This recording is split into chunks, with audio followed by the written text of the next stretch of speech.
Class 11। आज आपका civics है और सिविक्स में फर्स्ट चैप्टर है संविधान क्यों और कैसे। आपने इसमें जो वीडियो देखे, आज आपका ये थर्ड पार्ट है और आज ये आपका कंप्लीट हो जाएगा। जब ये आपका लेसन कंप्लीट चैप्टर कंप्लीट हो जाएगा तो आप लोग इसके जितने भी क्वेश्चन आंसर हैं चैप्टर के अंतर्गत या इस लेसन के अंतर्गत आप उनको कंप्लीट करेंगे। जैसे हमने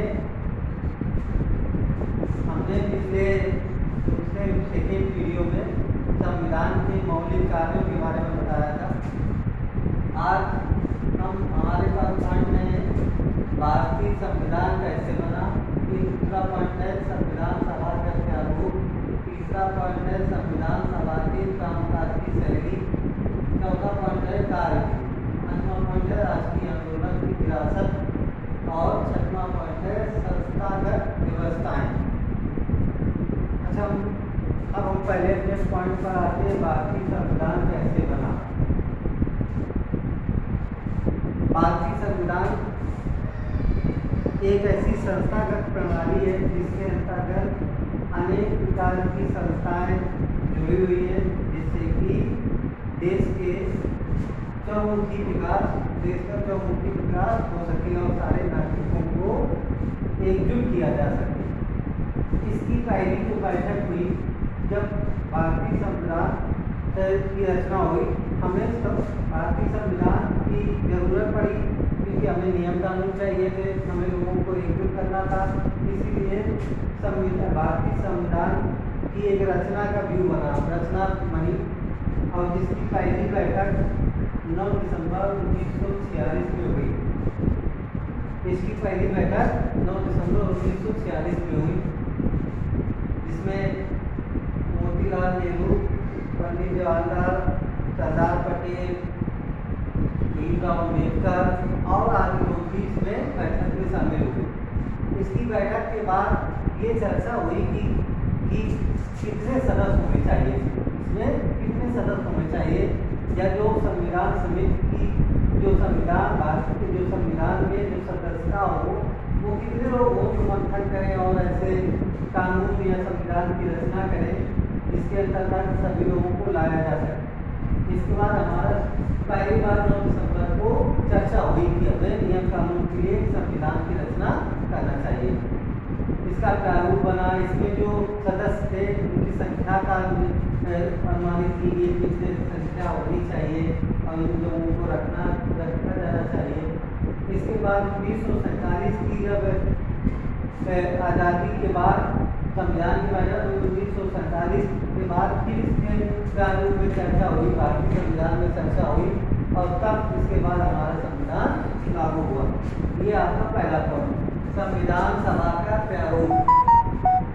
यानी इसका हम अगर कहेंगे इसका रूप कैसा हो या किस प्रकार से ये कार्य करे, कितने इसमें उद्देश्य होने चाहिए कि सारे लोगों को जोड़ा जाए और इसके लिए क्या हुआ, संविधान सभा का प्रारूप तय करने के लिए इसकी रूपरेखा कैसी हो।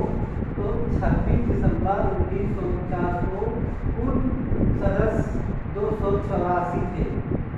जब ये आखिरी बैठक हुई, इनको ही अंतिम रूप दिया गया। जब संविधान सभा का प्रारूप बन रहा था तो उस समय 26 दिसंबर 1949 को कुल सदस्य इसमें 284 थे जो संविधान सभा के सदस्य थे, जो प्रारूप प्रणाली में थे। इन्हीं को अंतिम रूप दिया गया और इन्हीं लोगों के चर्चा के अनुसार हमारे प्रारूप तय किए गए कि कौन सा कार्य हो, कौन सा नियम बने और जिससे कि समाज देश एकजुट रहे, लोगों के बीच में एक जैसी भावना हो। ये सारे विचार इसी प्रारूप में मिलेंगे। अब हम पॉइंट करते हैं आपका आगे बढ़ते हैं, संविधान सभा के कामकाज की शैली। संविधान सभा की कामकाज की शैली जैसे कि जितने सदस्य हैं जिसमें, जैसे चाहे वो भीमराव अम्बेडकर हो, सरदार पटेल हो, राजेंद्र प्रसाद हो या जवाहरलाल नेहरू, तो इनके सबके मतभेद भी थे। ऐसा नहीं कि एकजुट थे, मतभेद भी थे। पर डॉक्टर भीमराव अम्बेडकर गांधी जी की आलोचना किया करते थे, क्योंकि वो दलित संगठन से आते थे। वो ये मानते थे भीमराव अम्बेडकर की दलितों के लिए भी कुछ इसमें प्रावधान होना चाहिए, उनका भी विकास होना चाहिए, इसलिए वो आलोचना करते थे कांग्रेस की और गांधी की।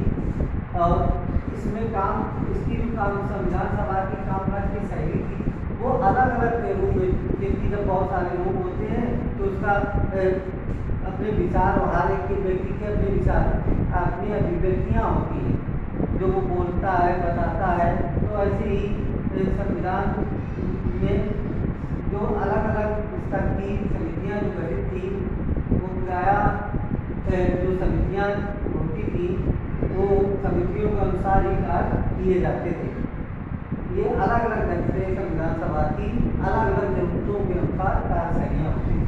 अब हम अगले वाले पॉइंट पर आते हैं, कार्य विधि। संविधान सभा की कार्य विधि कैसे होती? कोई अगर हमें ऐसी स्थिति आए, क्रिटिकल स्थिति हो, तो कैसे, तो उस समय क्या होता था, कार्य विधि इसकी कार्य करने की प्रणाली क्या थी? आमतौर पर जवाहरलाल नेहरू, राजेंद्र प्रसाद, सरदार पटेल या B.R. अम्बेडकर इन कमेटियों की अध्यक्षता करते थे। जितनी भी कार्य विधियाँ होती थी उनकी अध्यक्षता होती थी, यानी मीटिंग होती थी पहले, अब तय किया जाता था कि कौन सा कार्य हमें किस नियम के अनुसार करना है। या क्योंकि इतने बड़े संपूर्ण देश को एकजुट करना, एकजुट करके रखना अपने आप में एक बड़ा ही मुद्दा होता था, क्योंकि जिस देश में अलग अलग रंग के जातियों के लोग हों, उनके लिए एक जैसा विकास करना तो एक असंभव सा कार्य करता था। तो डॉक्टर भीमराव अम्बेडकर, राजेंद्र प्रसाद या पंडित जवाहरलाल नेहरू या सरदार पटेल, इन चारों में से कोई कार्य विधि की अध्यक्षता करता था कि ऐसे कार्य होना चाहिए, और इनके अनुसार ये तय कर दिया जाता था कि इस प्रकार से समितियाँ कार्य कार्य करेंगी, जिससे कि हम संपूर्ण नागरिकों को एकजुट कर रखें या उनके विकास के लिए कार्य करें। क्योंकि समाज, हम कहीं पर देखते क्या है कि कहीं पर किसी व्यक्ति के ऊपर ज़्यादा चीज़ें आ रही है, यानी उसकी नहीं सुनी जाती, तो उस समय पर हम कार्य विधियों के द्वारा ही उनकी हम बात करते हैं। अब अगला पॉइंट आता है राष्ट्रीय आंदोलन की विरासत। राष्ट्रीय आंदोलन की विरासत के बारे में हम जाने तो नेहरू द्वारा 1946 में प्रस्तुत उद्देश्य प्रस्ताव में राष्ट्रीय आंदोलन के बारे में बताया गया है। इस नेहरू जी के द्वारा किताब लिखी गई है राष्ट्रीय आंदोलन के बारे में, इसमें उसका जिक्र है कि राष्ट्रीय आंदोलन का जो विषय था उसके अनुसार जितने भी इसके राष्ट्रीय भावना या राष्ट्रीय व्यवस्थाओं को लेकर के चीज़ें होती थी वो सदस्यों के द्वारा ही तय की जाती थी। अब हम बात करते हैं अपने लास्ट पॉइंट पर, संस्थागत व्यवस्थाएं। भारतीय संविधान और उसके संस्थागत व्यवस्थाओं के बारे में जाने तो संविधान सभा ने शासन के विभिन्न अंगों जैसे विधायिका, ये कार्यपालिका और न्यायपालिका के द्वारा संस्थागत व्यवस्थाएं अपनाई। अगर हम बात करें तो संविधान सभा ने शासन के विभिन्न अंगों जैसे विधायिका, कार्यपालिका और न्यायपालिका के द्वारा संस्थागत व्यवस्थाएं अपनाई। कैसे इसकी संस्था की ढांचा कैसा? संविधान यानी मजबूत रहे, लोगों के बीच में स्ट्रॉन्ग मैसेज जाए, एक जो और उनको उनके मौलिक अधिकारों के लिए कार्य हो, तो उसकी ये कैसी सारी व्यवस्थाएं कैसे हो सकती है ईमान? तो इसके लिए भारतीय संविधान ने एक संस्थागत व्यवस्थाएं अपनाई, यानी उन्होंने हर क्षेत्र में अलग अलग व्यवस्थाएं बना दी कि ये कार्य इस संस्था के अंतर्गत आएगा, ये कार्य उस संस्था के अंतर्गत आएगा। जैसे विधायिका को, कार्यपालिका को और न्यायपालिका को, विधायिका, कार्यपालिका, न्यायपालिका, इन तीनों को के द्वारा विभिन्न अंगों को जोड़ दिया गया। जितने भी छोटी समितियां होती थी या कार्य क्षेत्र होते थे वो इन्हीं तीनों के द्वारा लगनशील थे और जवाबदेही थे। विधायिका ये संपूर्ण मानी जाती है। कार्यपालिका ये भारतीय संविधान की यानी मुख्य कड़ियां हैं, मुख्य संस्थाएं हैं और संविधान की नींव के अधीन होता है और कार्य करता है, चाहे वो विधायिका हो या कार्यपालिका हो, सर्वोच्च माना जाता है इनको। न्यायपालिका, न्याय के अंतर्गत विधायिका किसी भी सदस्य के लिए जिम्मेदारी होती है उसके कार्यों को देखना, कोई निर्णय फैसले को सही या गलत साबित करना, ये इसका फैसला होता है। इसके अंतर्गत चर्चाएं होती हैं, चाहे कार्यपालिका हो, चाहे कार्यपालिका के अंतर्गत हम किसी भी प्रकार के कार्य को कि कौन सा कार्य कैसा है, संविधान के अंतर्गत सारी जवाबदेही कार्यपालिका के अनुसार संविधान तय करता है। न्यायपालिका के द्वारा ये तय करना कि लोगों के मौलिक अधिकारों के प्रति हम यानी भेदभाव न हो और हर व्यक्ति के साथ सही कार्य हो, सबको अपने रहने, खाने, पीने, बोलने और कहीं घूमने फिरने जाने की पूर्ण आज़ादी हो। ये व्यक्तिगत न्याय व्यवस्थाएं हर व्यक्ति की न्यायपालिका के अंतर्गत अपनाई गई। इस प्रकार से भारतीय संविधान ने अपना कार्य किया।